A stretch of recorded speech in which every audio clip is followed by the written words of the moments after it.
সে পা দিয়ে এখন চালাতে পারে গাড়ি। অনেক দূর চলে গেল, আসুক সে ফিরে। এইদিকেও সবাই খেলা করতেছে।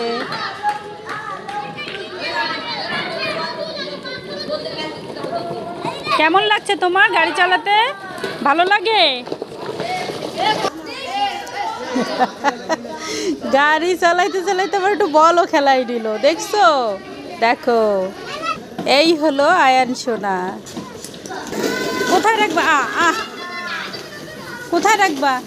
তা আচ্ছা রাখো, এখন খেলা হয়ে গেছে, এবার গাড়ি উঠায় রাখবা না? হয় না এখনো? তা চালাও। কি করতেছো? ওরে বাবা, গাড়িতে কি করছো? গাড়িতে তেল দিছো? গাড়িতে বাবা, তার গাড়িতে আবার তেলও লাগে।